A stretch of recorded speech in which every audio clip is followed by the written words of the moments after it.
This is a production of Cornell University. So, the topic of this presentation will be surface sealing and their effect on the ecohydrology of dry areas. And as Jeff said, this is basically sums up my PhD and a bit from my master studies. So, if I would ask people what they know about surface sealing, the majority of people would say, well, they cause flash floods in dry climates. So last week we had Becky's talk about flash floods in the northeast, but they also happen a lot in the drier areas. And surface sealing are one of the leading causes for that. And unfortunately, they cause damage, the floods cause damage to property, sometimes even take lives. And basically, a lot of times it's a management problem. But surface sealing is also a mechanism which mobilizes water in an environment where water is the most limiting factor. And up until now, the ecological role of surface sealing has not been fully explored, and this is what I'm going to talk about. So the setting for this presentation is half a world away. Mediterranean, this is the coast of Israel, some of Lebanon, Syria, Jordan, and I'm going to take you to the south of Israel. Can you see the cursor? Yeah, over there. And the research site that we worked on is next to the village of Rahat and Lehavim, two villages, and we worked all this area. Where is it? Here. All these hills here below the forest were the study site, and how it looks from the ground. Basically like this, we have a rolling hills with woody vegetation, patches of woody vegetation, and in a diffuse pattern. And if you look closely, and just another view here, you see that surrounding all these patches are bare areas. Okay, so bare soil. And if you have a closer look even, you can see, so you have a patch, a shrub here, and it's surrounded by bare soil. So bare soil in those areas is usually sealed. So it might be sealed by physical surface sealing or biogenic surface sealing. A lot of times it's also both of them. So on this talk today, I'm going to focus only about physical surface sealing and not about biogenic. Another closer look, you can see it's quite visible. You see the skin on the surface, and it's quite common in those areas. So how does structural surface sealing occur? It's created by the impact of raindrops on the exposed soil aggregates, and those aggregates break depending on the rainfall kinetic energy. And some of this aggregate breakup just flows with the runoff, but some of it infiltrates and carries with its fine particles, okay? So those fine particles slowly increase the bulk density of the disturbed soil layer, and at the end you have a layer which its thickness could reach up to 3 to 4 centimeters. It's much larger, or the thickness is much bigger than what usually people think. It's not only the skin, the visible skin on the surface, it can reach much deeper. So surface sealing has been the topic of research studies for probably 70 years now, and 60 years. And most of those early works have focused on different aspects of surface sealing. And those works were mainly empirical. You had runoff plots, you had lab experiments. And over the last 20 years, there's been increased attention and efforts to develop the mathematical models of the seal hydraulic parameters, and mostly led by Shmuel Asulin, which was one of the instructors on this PhD work. And when you have the mathematical models, you can then start to implement surface sealing into hydrological models, either different scales, so it can be a hill slope or a watershed, but you need to have the mathematical models. A few words about surface sealing, okay? The sea layer bulk density is a function of the underlying soil. So here you have, if you see the cursor here, this is the row of the crust, the row of the sea layer is a function of the original soil, the underlying soil below you, and another delta. So this delta depends on soil type. For less soil, it's 0.4 centimeters, and it decays on an exponential rate, and it basically looks like this. Here on the x, you have the difference in bulk density. On the y, you have the thickness or the depth of the soil, of the sea layer, excuse me. So this difference is maximized here on the surface of the soil, of the sea layer. It's 0.4, and then it slowly decays until it converges with the underlying soil. For this graph here, at the depth of 2 centimeters. So another prominent effect of the sea layer is, of course, on the hydraulic conductivity of the soil.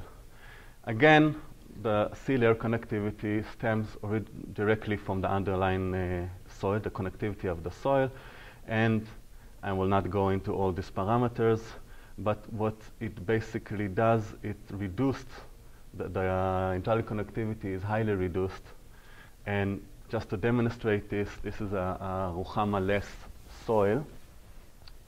So on the bottom, you have the hydraulic conductivity versus the head or the soil potential. And the bottom graph is for the soil, and the upper one is for the sea layer. And this is the same, okay? So this is the soil, and this is the resulting sea layer from this soil. So if you just, you can look at the K-SAT, or the maximum hydraulic conductivity for the soil is around 3.3 centimeters per hour, and the respective sea layer hydraulic conductivity is around 0.06. So the sea layer is about 1 or 2% of the underlying soil, the conductivity. It's a huge contrast in infiltration. And that has, of course, a remarkable effect on the hydrology. And sea layer is sometimes perceived as a desertification agent. There's a highly cited paper with over, I think it's 160 citations now, which place surface sealing as an agent which accelerates desertification. And there's also a few studies more recently that show that the sea layer has also some positive effects on the ecology of dry land. This is the work of Ivanov et al., which used a runoff model, and he showed that surface sealing, if you account for surface sealing, you have higher annual primary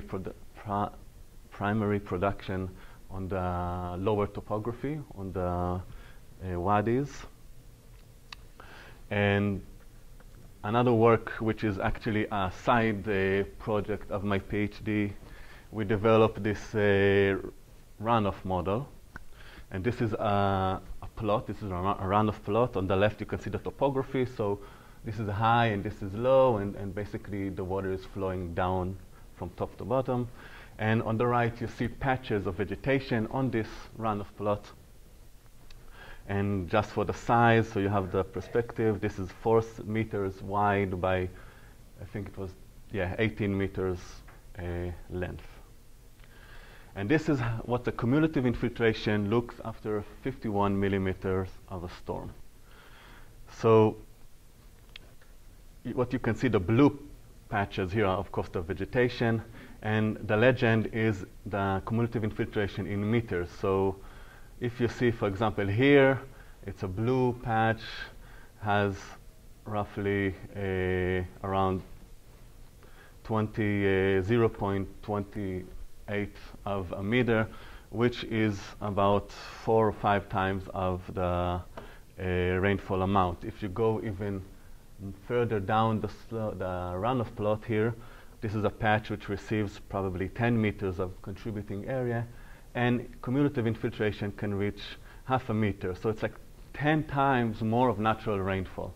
And that's a huge amount for vegetation in dry land, because water is their limiting factor, and this is basically places sealing. It's what the literature called a non-local control on the soil water content and the vegetation water availability. So the water available for the vegetation here results from water accumulating upstream, not in situ.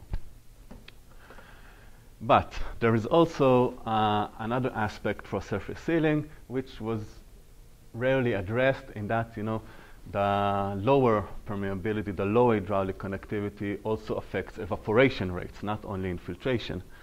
And here you see a work 40 years ago, Bressler and Kemper. So they wetted 2 soil columns, one by rainfall and one by flooding, and they measured the cumulative evaporation over time. And you can see that for the rain treatment, which resulted in crusting and sealing on the top, has lower evaporation over time. And this effect was mainly disregarded. So it's possible that a sea layer also has what they call a local control in situ by affecting the evaporation rates. But this was not studied, so the research gaps for today's presentation: what is the sea layer local control on soil water content, and what is that effect on vegetation water availability? So the seal layer is the crust, right? It's the same thing. Yeah, so in the literature, sometimes they call it crusting, sometimes they call it sealing.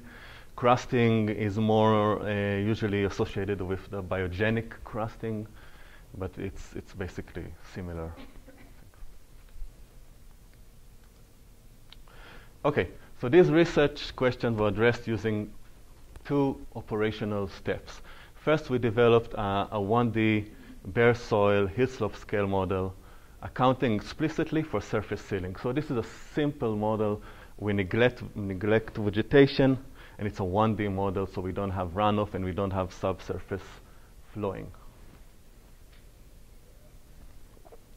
The second step was to develop a 2D model, which does account for, of course, surface sealing and also vegetation water uptake. So we include vegetation into the model. And the study site, as I said before, was next to Lehavim. We chose a hill slope. The climate is semi-arid, close to 300 millimeters per year. And it has a distinguished wet and dry season, so all rain falls during the winter, and the summer is hot and dry. The soils at the study site are brown lithosols and less. And our model had a 3 by 3 meters resolution, so it's basically a vector of a fishnet of cells over this hill slope, and we characterized each cell with an extensive soil database. So what we collected, we had the soil depth measured in 550 locations at this hill slope, and basically taking a 5-kilogram hammer and placing this metal wedge, and it's quite painful, and done that 550 times with a crew of helpers, of course, not by myself. And then I interpolated it into a continuous layer so I can assign the soil depth to the respective model cell. We had soil texture collected at 60 locations at the hill slope and analyzed for the texture, and that enabled us to do continuous layers of the sand, the silt, and the clay content, all in geostatistics, in kriging. We had a DEM, which was measured on the site. I used a total station to record the height of the hill slope in 700, 30 points all along this hill slope, and that, after interpolation, led to a 20 centimeters DEM, which is relatively high resolution. And once you have the DEM, you can calculate the radiation for each cell and the inclination of the cell. I further used classification, a high resolution classification, to extract the percentage of the rock outcrops in each model cell, and I corrected the water availability for the soil in the remaining, the remaining soil in that cell, some factor which we corrected. So, as I said before, vegetation is not accounted, subsurface flow is not accounted for, and runoff is not accounted. So all of this database was fed into Hydros 1D. I don't know if you're familiar with Hydros or not. Hydros is a numeric subsurface flow software. And we had two cases. We had either a sealed cell or an unsealed cell. So if we had a sealed case, we applied the Moalem-Nassoulin equation from the WRR 1989 paper. And we developed the MATLAB code, which basically automates this model throughout these entire cells, and ending with possible to predict or model theta, the volumetric water content in every location at this hill slope or any depth that you want. A few words about the Hydros. This is how those independent cells look at the Hydros 1D software. So this is the soil column, and if for the sealed case, we had also a 2 centimeter seal layer here, which is characterized by the soil parameters of the underlying soil. Okay, so each cell was related directly, the seal layer, to the soil in each cell. Hydros solves numerically the Richter's equation, and which I brought here, but I will not go over it. It uses the water retention of both the soil and the sea layer. And it's a very widespread hydrological software, Hydros. As of, I checked last month, there was 1,300 papers which have used Hydros since the late 90s, and all of them are available at the company website. It's a very versatile tool. It's a very strong tool. So, every model needs to be validated, so we've done it in 82 hill slope locations before and after every rainfall event of the 2010-2011 rainfall season. 817 water content measurements. Each one is an average of 3 replicas. So basically, I took to the lab to, it's a gravimetric water content sampling, okay? So I took the soil and weighed it and placed in the oven for 2 days, and then weighed it again, and basically close to 2,500 soil samples, which I took from this hill slope. And this is the result. So, quite a bit of scattering. Okay, you can get the model to work, any model, I guess, you can get it to work sometime, or even most of the time, but you can't really get it to work all of the time, any model that you do. And over here on the y-axis, you have the simulated soil water content versus the measured. And we can see 2 ranges here. So all these measurements here, which has higher water content, they were all sampled right after the rainfall events, okay? So during that time, the soil moisture variability is high, and the model, it was harder for him to get it right. But still, if you look at the overall accuracy and efficiency, you have a Nash-Sutcliffe efficiency of 0.7. So the model works, but still a lot of scattering. If you look at the lower soil water content measurements, you can see here the sea layer, of course, measurements are in the blue, and the unsealed are the red. And what you see that if you do not account for sealing in your model, you basically underestimate soil moisture measured at the field. Okay, and you can see it quite clearly here. And we wanted to further explore this. So this is just an averaging of all those measurements in time. So on the Y, the water content, and on the X is the simulation time. The black circles are the measured data, the average measured data of the hill slope, and the green is the sealed case, and the brown is the unsealed one. And as I said before, you can see that during the drying intervals between the rainfall events, basically an unsealed soil dries quickly and underestimates what's measured at the field. And what happens is that during the drying interval, the sea layer reduces also the evaporation from the soil and basically keeps higher water content below it. So I'm going to demonstrate it through some model outputs.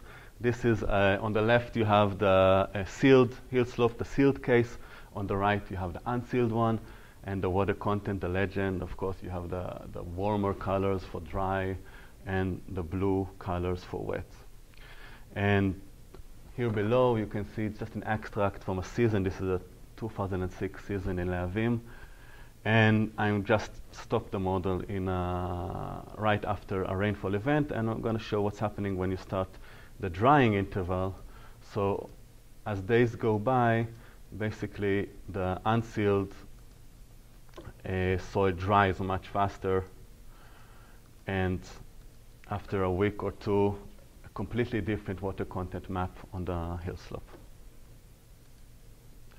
So we wanted to explore when is this happening and why, and I'm going to show three slides. The first one is what happens if you have a 7 millimeter rainfall event on the hill slope, 7 millimeters per hour. So this intensity does not generate runoff, okay, on our study site. And if you start the simulation from the same initial water content, you can see the water content increases, but then it drops and it remains higher for the sealed treatment, the sealed case here on the blue. And by the time the next rainfall event arrives, of course the sea layer, because there's no runoff, there's no loss of water, so the water content increases higher to higher water content for the sealed case, and it remains higher. So if you had only low intensity rainfall event, you basically have always better conditions under a sealed conditions.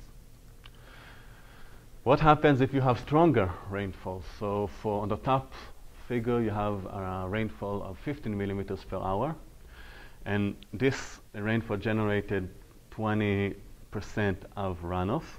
So for the first days after the rainfall event, you can see here the red unsealed case has higher water content.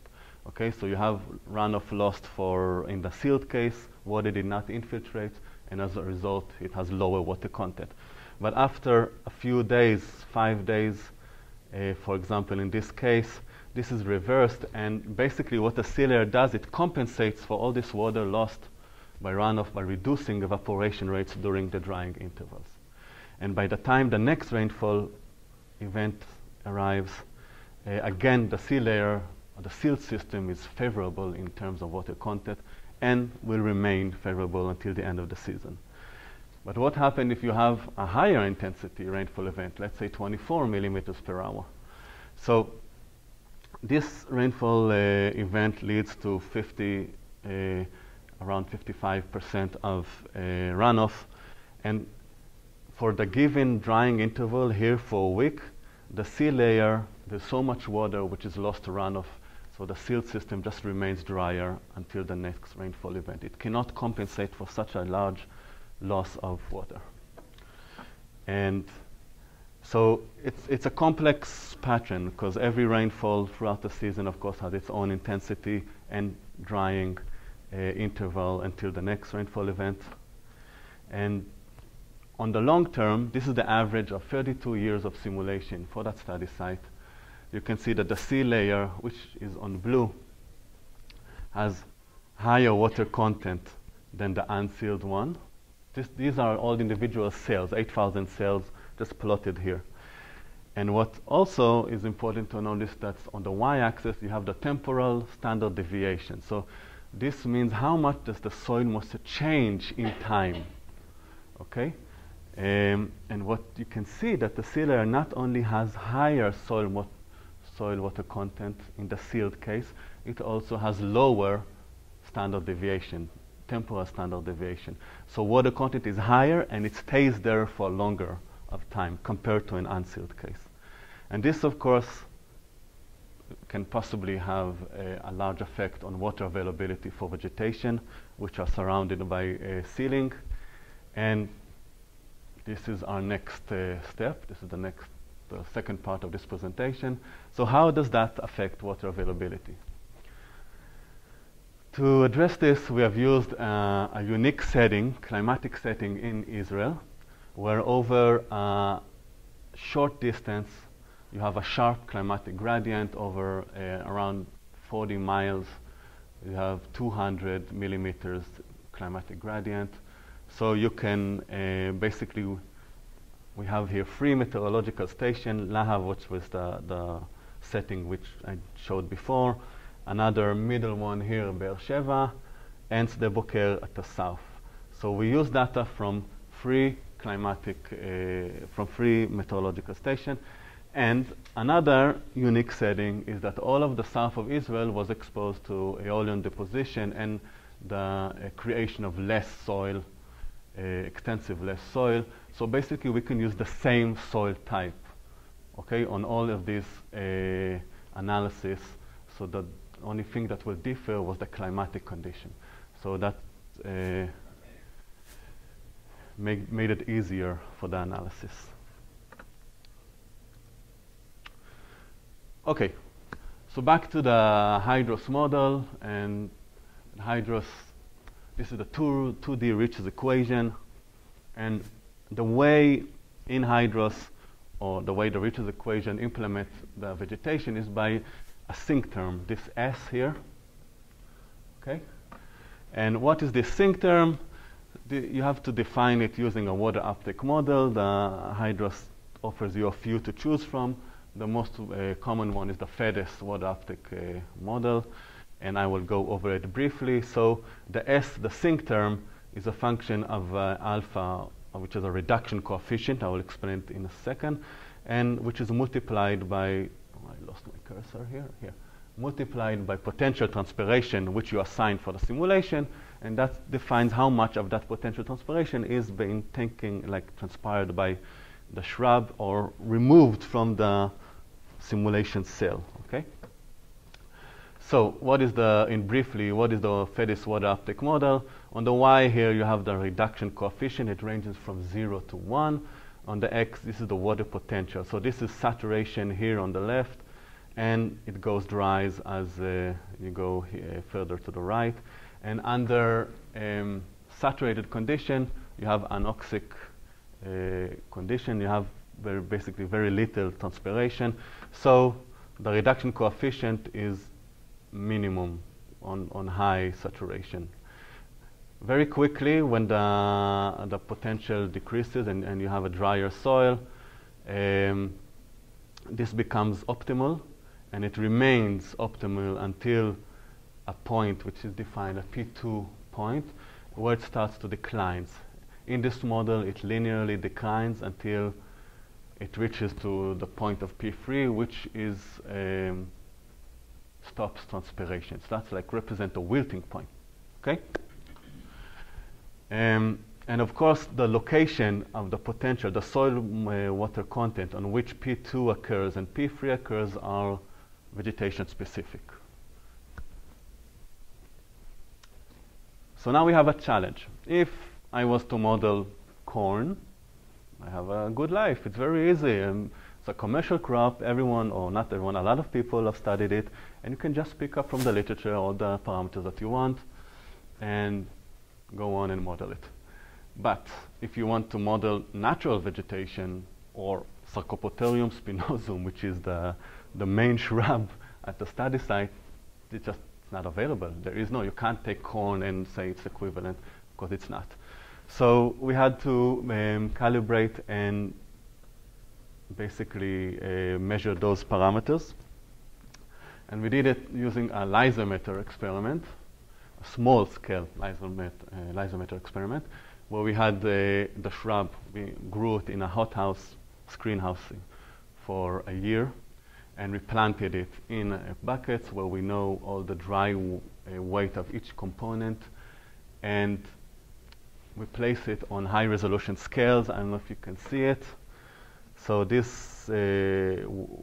scales weigh the weight of the bucket, and since we know all the dry weight of all the components, all the difference stems from soil moisture in this bucket, and you can track the dynamics of water content within each bucket. But now we have a problem. Okay, so we went to the study site and we brought soil from the study site and we packed and we planted the buckets, the shrubs in the buckets.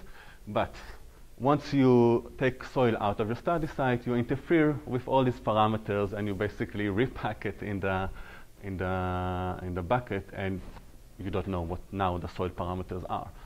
And the soil parameters will affect the parameters which you calibrate for the vegetation. They all interact with each other. So we did it in a two-step procedure. First, we calibrated only the soil parameters which we packed in the same way, and we used that with a Hydros 1D version, an inverse calibration procedure, and we used cumulative evaporation as the objective. And it's basically quite a good calibration. So now, after we have that, we have the soil parameters. So we can take them back into the more complicated case of vegetation in the bucket and calibrate the shrub water uptake parameters. So again, we did that using Hydros 1D. We had 15 different data sets of wetting and drying, and we calibrated the 5 FEDES reduction coefficient parameters. I used a Latin hypercube sampling approach, which generate 20,000 parameter sets, which were used for the calibration, so we can calibrate in a high resolution way. So these are the results. On the top you have the calibration range, on the bottom you have the resulting optimal parameter set, and on the bottom you have the validation of this calibration, which was quite well. So a note here. Those P2 points, the P2 value and the P3, which define the onset of stress in those vegetation and the wilting point, these values here are the results of the calibration assumptions that we made, okay? Because the drying interval between the wetting events was the average drying interval. It was 8 days between each wetting event. So that was the average drying interval of the study site. That's why we chose that. And this P3 value, which is basically 1,500 centimeters, does not reflect the actual stress of the shrub. We did not measure anything related to stress. We don't know if there's actually onset of stress in the shrub, but we do know that that's the optimal solution for the average conditions of this vegetation on the study site. And also, in the paper we show that 90% of all available water is consumed within these 8 days. So most of the water of the shrub is from the first 8 days. And in reality, in the field, it also can extract water from cracks in the underlying bedrock, and it has all kind of mechanism which enable him to survive under dry condition. But most of the water is consumed in the first few days, of course, after the rainfall event. What was the objective function? Just the water content over time? The cumulative ET.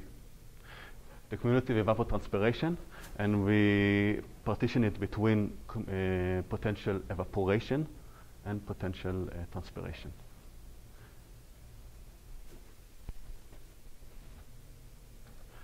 Okay, so we took these parameters, and this is a Hydros 2D transect.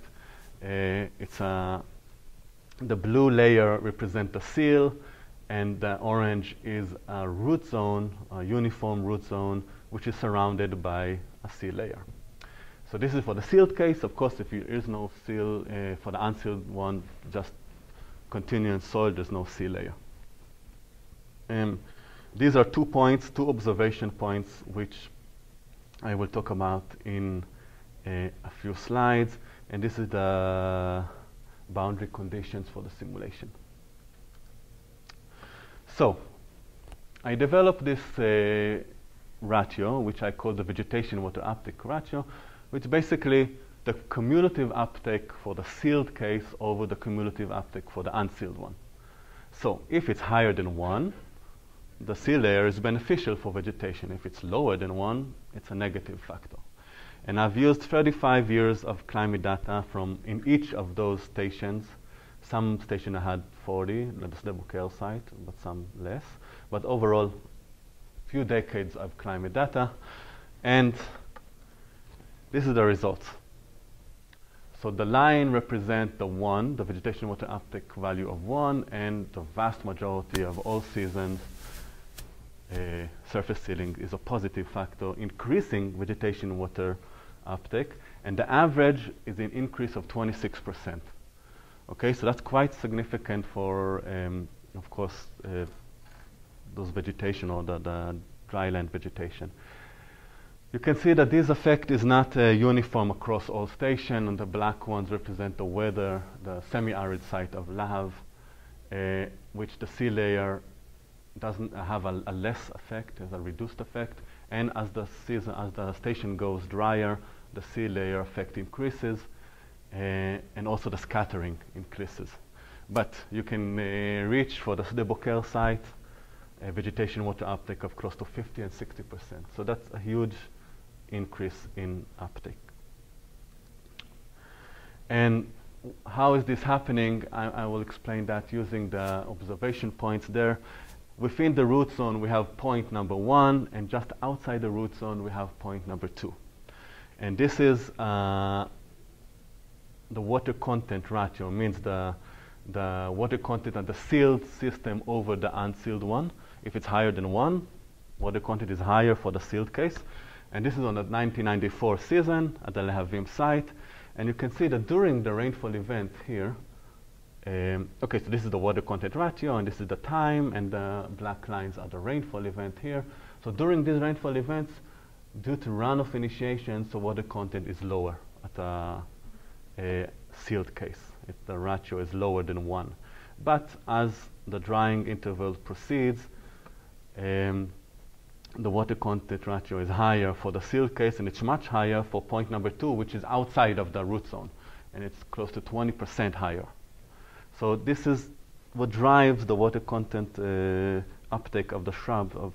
Has a higher water availability. Another interesting observation is that the relation between the surface sealing and the annual rainfall amount is non-unique. So in this dotted rectangular shape, which I draw here, you can see that for the same seasonal rainfall amount, you can have multiple solutions of vegetation water uptake. So what's happening here? And what's happening that within season rainfall characteristics are highly important, and they actually drive the water content uptake and the vegetation water uptake ratio. And I'm going to demonstrate it here. Here you have a low initial water condition, this theta of 0.12, and you have 2 rainfall intensities. One is 6 millimeters, quite low, and one is 24 millimeters, quite high per hour.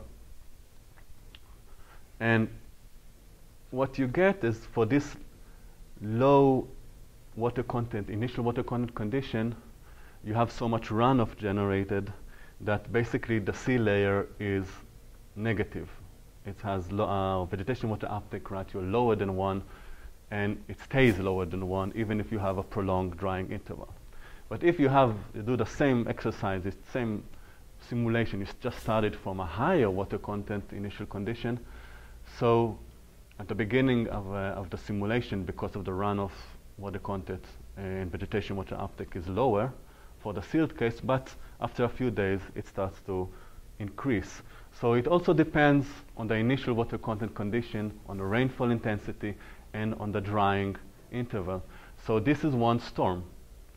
And over an average season in our study site, we have roughly 13 storms.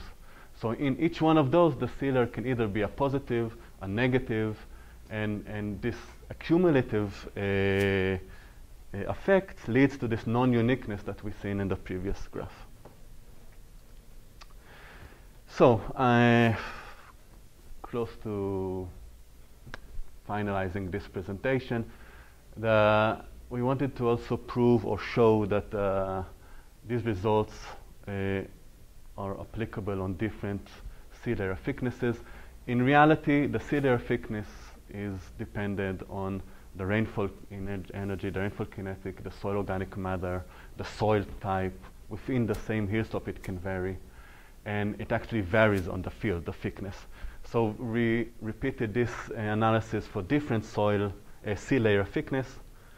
And what we basically see that it's enough to have half a centimeter of a sea layer to have a significant effect on vegetation water uptake. And basically, of course, if you have a higher seal thickness, a larger field thickness, that effect increases. So basically, it's applicable across different sea layer thicknesses. Conclusions. Surface sealing, okay, is responsible for floods. They cause property damage and might be a negative factor, but it also has an essential role in the delicate ecohydrology of dry climates. This effect, it varies between storms, between soil properties, but overall, under most conditions, surface sealing is a positive local control. It increases the soil water content and its persistence over time. This increased water availability leads to higher vegetation water uptake, which increases, on the long run, vegetation resilience in those dry climates. So we've seen the sea layer has both a non-local control on vegetation and a local control, and that places it as a key player in the ecohydrology of dry climates, where water is the limiting factor. Thank you.